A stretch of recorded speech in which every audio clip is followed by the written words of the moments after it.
উত্তর দিনাজপুরের করণদিঘি ব্লকের টুঙ্গিদিঘি ও মিরদিঘি বারনগাঁও এলাকায় সাড়ম্বরে উদযাপিত হল 2 দিনব্যাপী ঐতিহ্যবাহী বগিয়া ভাওয়াইয়া উৎসব। জমিন বেচি বেটি বেহায়া বন্ধ করিবার আবদার নিয়া এই বলিষ্ঠ সামাজিক বার্তাকে সামনে রেখে নবম বছরে পা দিল এই অনুষ্ঠান। উৎসব কমিটির সম্পাদক মোহনলাল সিংহের নেতৃত্বে উৎসব প্রাঙ্গণে যেন রাজবংশী সংস্কৃতির এক বিশাল মিলন মেলা পরিণত হয়।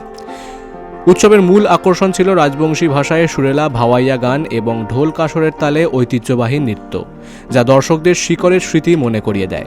এই অনুষ্ঠানের প্রধান অতিথি হিসেবে উপস্থিত ছিলেন পশ্চিমবঙ্গ সরকারের রাজবংশী ডেভেলপমেন্ট অ্যান্ড কালচার বোর্ডের চেয়ারম্যান বংশীবদন বর্মন। উপস্থিত ছিলেন শিলিগুড়ির বিশিষ্ট ভাওয়াইয়া শিল্পী প্রতিমা সিংহ সহ সমাজের একাধিক গুণী ব্যক্তিত্ব। যে আমার যে কৃষ্টি কালচার, আমার যে ট্র্যাডিশন, সেটা তুলতি ধরিবার বাদে প্রত্যেক বছর বগিয়া ভাওয়াইয়া উৎসব 2026 করিবার হচ্ছে।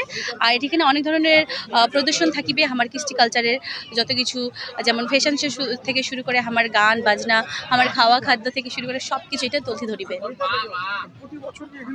হ্যাঁ, মুই প্রত্যেক বছরটা আসু আর প্রত্যেক বছর মোক ডাকে, কারণ মোর মোহনদার যে আমার যে বগিয়া ভয়ে যে টিমটা আছে, যে জোগাড়িয়ার টিমটা আছে, সেটাখানে মোর একদম সম্পর্ক একদম ভাই বোনের মতন।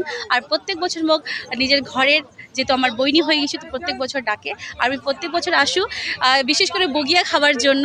আর আমার যে শীতল ছেঁকা সুটকা যেটা হয়, তো ওলাই খাওয়ার জন্য বিশেষ করে আসা। বিশেষ করে টাকুয়াটা যেটা হয়, আমার যে ট্র্যাডিশন, যেটা মেন ফুড ছেঁকা পেলকা যেটা হয়, ওটা খাওয়ার জন্যই এই বগিয়া উৎসবত আসা।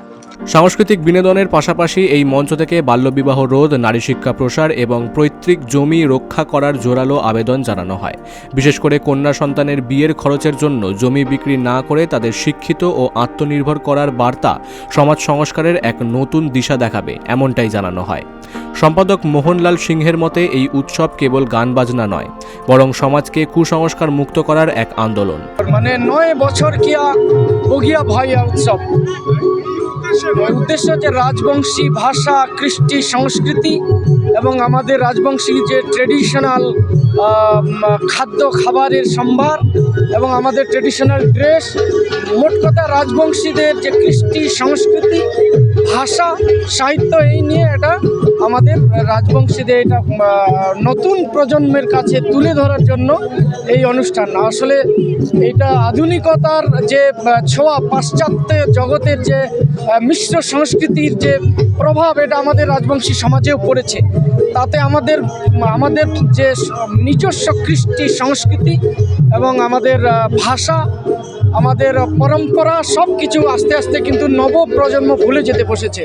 সেই জন্য আমরা আমাদের ভাষা, কৃষ্টি, সংস্কৃতি, আপনারা দেখলেন যে আমাদের ছোট্ট ছোট্ট বোনেরা পাটানি, একটা ওয়েস্টার্নে যেটাকে বুকানি বলে, সেটা কিন্তু আমাদের পাটানি পরা মেয়েগুলো দেখলেন, এটা আমাদের নিজস্ব একটা সংস্কৃতি।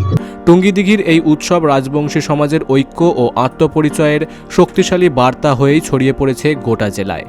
উত্তর দিনাজপুর থেকে রামকৃষ্ণ দাসের রিপোর্ট, বিগ নিউজ বাংলা।